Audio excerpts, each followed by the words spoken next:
अरिहंत नाट्य संस्था, अरिहंत फिल्म्स और समस्त नृत्यांजलि परिवार के सभी सदस्यों की तरफ से आप सभी का हार्दिक स्वागत करता हूं, हार्दिक अभिनंदन करता हूं।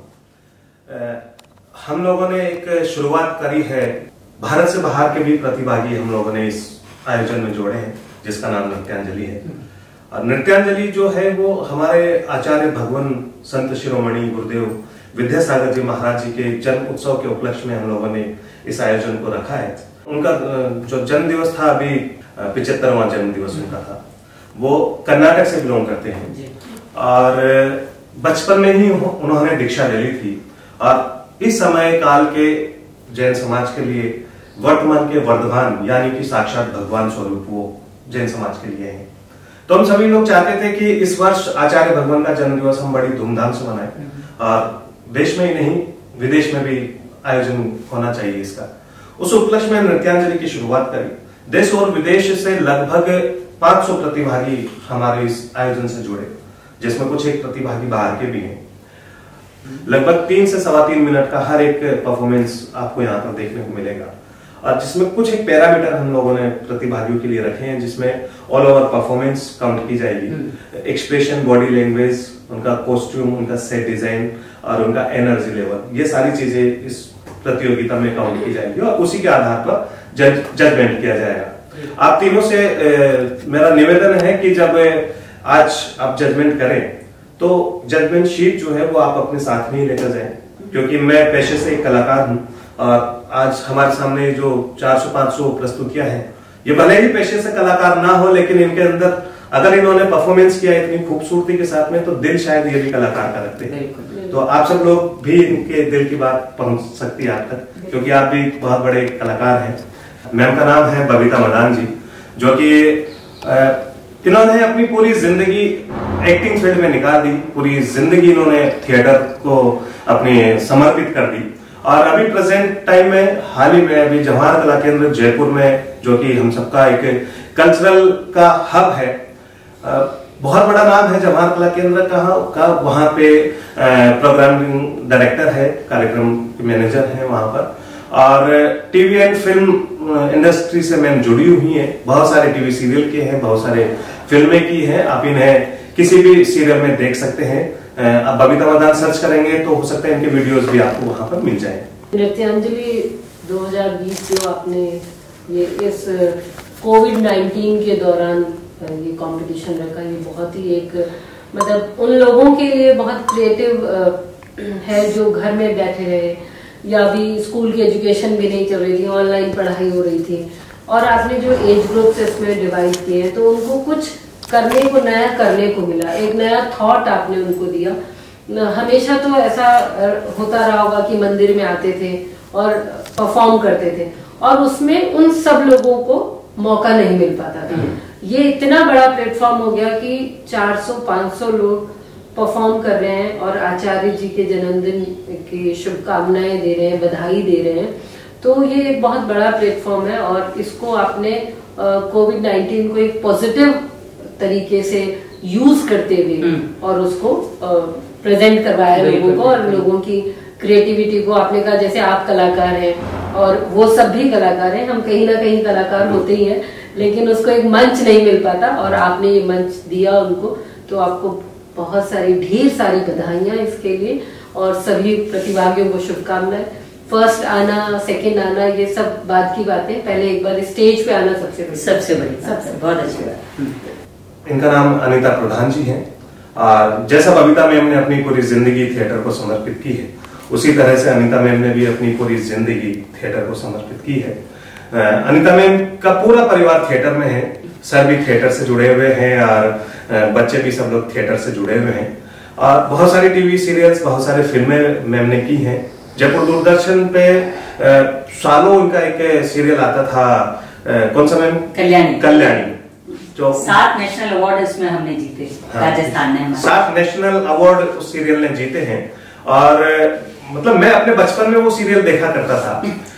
उस समय एक छोटा सा वाक्य मैं दिखाऊंगा। मैं सांगनेरी गेट पे गया था किसी काम से, तो वहां पे दिनेश भैया और आप आप दोनों को साइकिल पे पैदल पैदल जाते हुए मैंने वहां पे देखा था, और उससे एक दिन पहले मैंने टीवी पे वो शो देखा था। अच्छा। तो मैं काफी शॉक्ड हो गया था कि यार ये तो ना मैडम को मैंने टीवी पे देखा था, और सेलिब्रिटी इस तरह से है ना पैदल पैदल जा रही है। उस टाइम पे छोटा था तो ऐसा विचार आया था, और उसी वक्त एक सपना सजोया था, और उस सेलिब्रिटी को मैंने उस समय रास्ते में देखा था, और आज ये मेरा सौभाग्य है कि आज मैं आपके साथ में हूँ। और मैम क्लासिकल डांस और फोक डांस से भी जुड़ी हुई हैं। बहुत सारे इवेंट इन्होंने आउट ऑफ कंट्री में जाके किए हैं क्लासिकल और फोक डांस के, और यहाँ पर बहुत सारे स्टूडेंट्स इनसे जुड़े हुए हैं जिन्हें ये अपनी क्लासेस देती हैं। अजय जैन जी ने जो ये सराहनीय कदम उठाया, तो सबसे पहले तो अजय जी आपको बहुत आप बधाई के पात्र हैं, क्योंकि हमारे ये बच्चे कल देश की कमान संभालेंगे, हमारे परिवार की, हमारी जिस धर्म को भी हम मानते हैं, भारत में सब स्वतंत्र हैं, उनके संस्कार जो है उन्हें आगे ले जाने की जो जिम्मेदारी है वो हमारे बच्चों की है। और जो आपने आचार्य श्री को चुना है और उनके दिए संस्कार, उनके जन्म से लेकर उनके जो भी उन्होंने जब ब्रह्मचर्य लिया या जो भी उन्होंने दीक्षा ली, सारी चीजों को जिस खूबसूरती से गाने में पिरोकर और आपने इन बच्चों को दिया है और बच्चों ने उस पर परफॉर्म किया है, वो तारीफे काबिल है। यही संस्कार है कि ये बच्चे, यही पीढ़ी है जो आगे तक इसको लेके जाएगी। कलाकार की जो बात कही आपने, बहुत अच्छी बात कही, वो दिल को छूने वाली। वाकई हो सकता है मैं अपने बचपन में जो चीज नहीं कर पाई, आज 40 साल की उम्र में मुझे हिचकिचाहट भी होगी, हेजिटेशन होगा, लेकिन थ्रू इस माध्यम के वो अपने मन के उद्गारों को अच्छे से प्रकट कर सकते हैं, और वो उन्होंने किया है, और वो वाकई सराहनीय कदम है।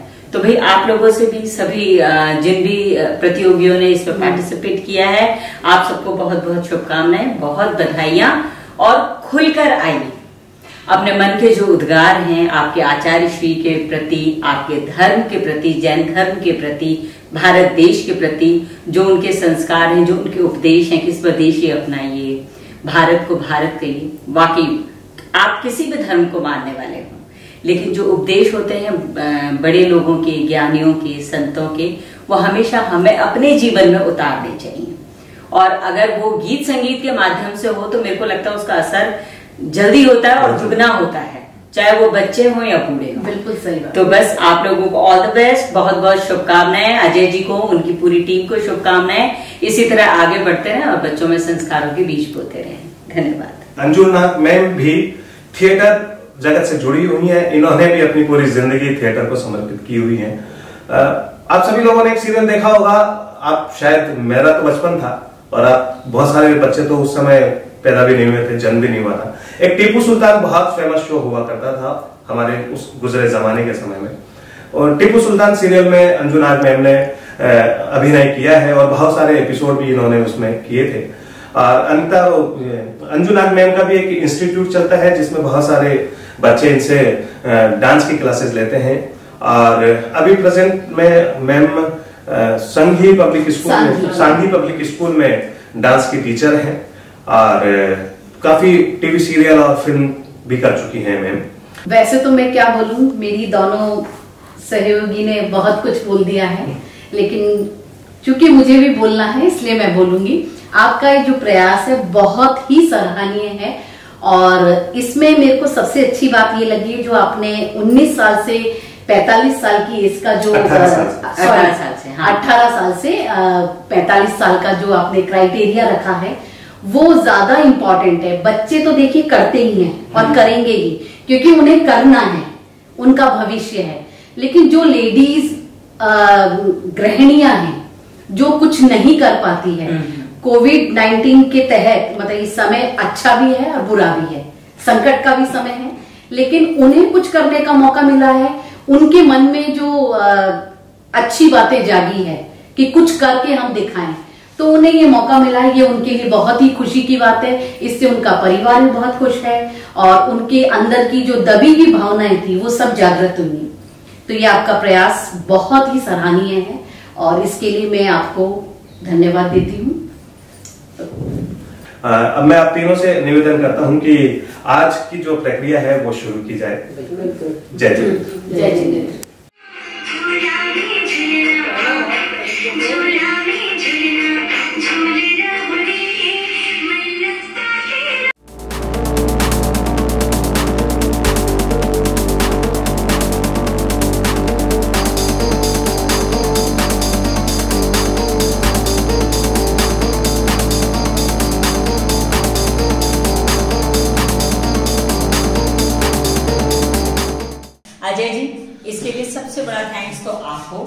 जो है आपने इतना बड़ा इवेंट ऑर्गेनाइज किया, वो भी ऑनलाइन, वो भी ऐसे समय में जब लोगों के पास वाकई क्या करें, उसमें आपने सबको बिजी कर दिया। जो सेट इतने खूबसूरत बनाए गए हैं, इतने विशाल विशाल, भाई बच्चों का तो काम नहीं हो सकता, उसमें मम्मी पापा ताऊ ताई दादा दादी पूरा परिवार ही लगा होगा बिल्कुल। तो भाई हमारी शुभकामनाएं आपको भी इसी तरह आप आगे कराते रहें, और जिन बच्चों को डांस में थोड़ा कच्चा है मामला या जो भी है, उनके सिखाने की व्यवस्था करें कि उन्हें आप ऑनलाइन या आप किस तरह से मैनेज कर सकते हैं कि डांस में वो बहुत अच्छा करते हैं, कहीं थोड़ी सी ताल की कमी है, कहीं थोड़ी सी समझ की कमी है, तो उन सब चीजों को अपन मैनेज करके कैसे आगे तक ले जाएं कि बच्चों में ऐसी पॉलिश हो जाए कि बच्चे हमारे किसी से कम ना रहे। ये मैं आपसे ऐसा करना चाहूँगा। बीइंग ए कलाकार की मैं थिएटर से हूँ, और मैं यही चाहता हूँ कि जो बच्चे हैं, खाली जैन समाज के ही बच्चे नहीं, अभी तो हर वर्ग के जो बच्चे हैं, अगर ये हम सभी कलाकारों का दायित्व है कि वो अपने अपने स्तर पर उन बच्चों का टैलेंट है या बड़ों का जो टैलेंट है वो सामने लाए। उसी तरह का हमने भी एक प्रयास किया है। ये बात आपने बिल्कुल सही कही मैम कि लॉकडाउन में जब लोग परेशान हो रहे थे, हर तरह से परेशान हो रहे थे, तो लॉकडाउन जैसे माहौल में एक नया तरीका हम लोगों ने इजाद किया कि जिसमें हम आचार्य भगवान की भक्ति भी कर सकते हैं और पूरी फैमिली का इन्वॉल्वमेंट, और लोगों को जोड़ा है आपने कई देशों से, जयपुर से, बाहर से, मतलब अपने विदेशों से आपने लोगों को जोड़ा है। ये आपका प्रयास बहुत अच्छा है और इसी तरीके के प्रयास आप करते रहें और आगे बढ़ते रहें। बस आगे भी हम लोग जो कार्यक्रम करेंगे उसके लिए मैं आपसे निवेदन करता हूं दोनों से कि उसमें भी आप अपना सहयोग। हम बिल्कुल तैयार हैं आपके सहयोग के लिए, जो भी हमारे लायक जो भी काम हो, बच्चों को कुछ पूछना हो, आपको हमारी कुछ हेल्प चाहिए, हम दोनों बिल्कुल तैयार हैं आपके इस काम के लिए। तो ये जो नृत्यांजलि है ये आपके सहयोग के बिना अधूरा था और हमारे लिए तो बहुत बड़ा टास्क था। ये हमें भी बहुत मजा आया आपके साथ काम करके, और ये जो एक हफ्ते से लगे पड़े हैं उसमें कि क्या करें क्या ना करें, किसको फर्स्ट दे किसको सेकंड दे, मतलब हमें अपना बचपन याद आ गया कि जब हम भी डांस करा करते थे, हम भी क्यूरियोसिटी रहती थी हमें भी इस चीज की कि बस हम ही फर्स्ट आनी चाहिए। तो ये भावना बनी तो रहनी चाहिए, लेकिन कोई तो फर्स्ट आएगा, तो इसलिए कभी निराश ना हो और अपने काम को आगे बढ़ाते रहें और करते रहें। तो चलो भैया टोटल करो और रिजल्ट निकालो, तभी तो 22 तारीख को मिलेंगे। चलिए जी, बाय बाय।